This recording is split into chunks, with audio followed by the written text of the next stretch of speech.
Bonjour, je m'appelle François de Coster, je suis architecte et urbaniste.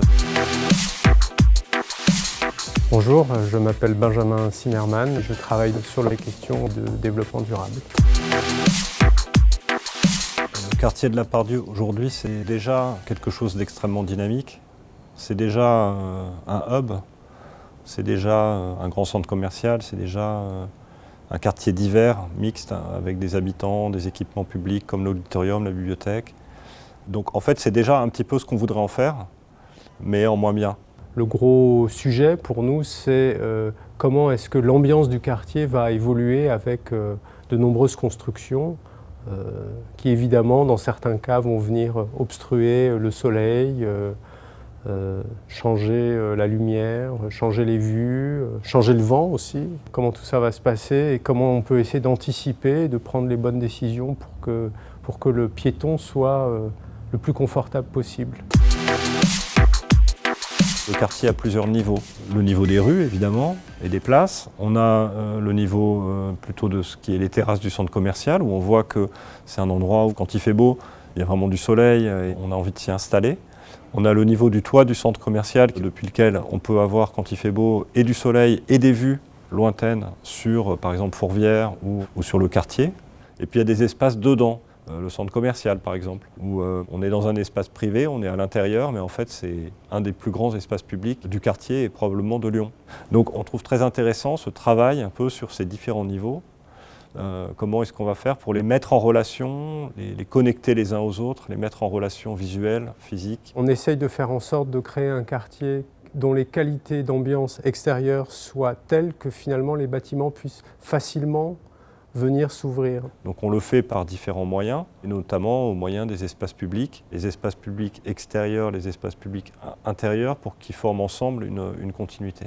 Il y aura quand même une présence du végétal assez forte, simplement. C'est peut-être pas à la Part-Dieu qu'on va retrouver de grandes étendues de végétal, mais parfois finalement il faut assez peu de choses pour que tout d'un coup il y ait une qualité qui se révèle ou une ambiance tout d'un coup un peu plus sereine. On voit que la Part-Dieu, ça a été pensé de manière orthogonale. Et on voit que les gens, ce n'est pas des petits robots, ils ne marchent pas en système à 90 degrés à chaque fois. Ils vont en biais. Ils vont d'un point A à un point B de manière directe. Donc l'idée du sol facile, c'est de réintroduire dans la conception de l'espace public, à la base, un certain nombre d'éléments d'usage assez simples.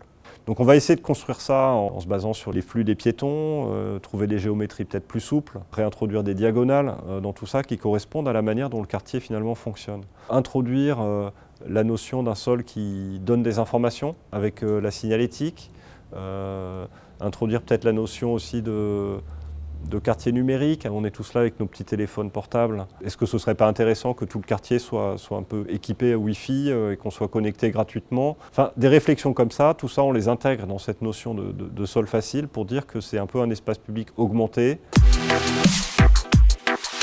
Les tours, c'est bien, mais pas tout seul. Et puis, autre condition pour les tours, c'est qu'elles se posent au sol un peu mieux qu'elles l'ont fait jusqu'à présent. Que chaque projet, chaque équipe doit étudier son impact sur les ambiances et pourquoi pas aller trouver des manières d'amoindrir un phénomène de vent, par exemple par la forme du bâtiment, ça c'est une chose possible, par une canopée qui va protéger le piéton du vent qui tombe sur la façade. On peut trouver des moyens de mieux les accrocher dans l'espace public pour qu'elles participent à l'espace public et qu'elles ne soient pas juste des forteresses.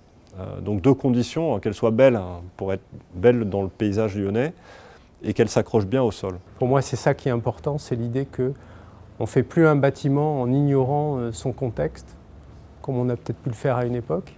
On est au contraire dans une symbiose, une relation avec le reste du quartier. Donc on a parlé de cette idée de socle actif, cette idée que toutes les opérations futures réadressent des rez-de-chaussée sur l'espace public, ouvert, avec des commerces, des services ou des activités, mais que tout d'un coup, les immeubles participent à la vie de la rue, à la vie urbaine. C'est une réinterprétation de la Part-Dieu que nous essayons de faire, c'est-à-dire faire rentrer la Part-Dieu dans le XXIe siècle avec toutes ses qualités, son patrimoine et son potentiel.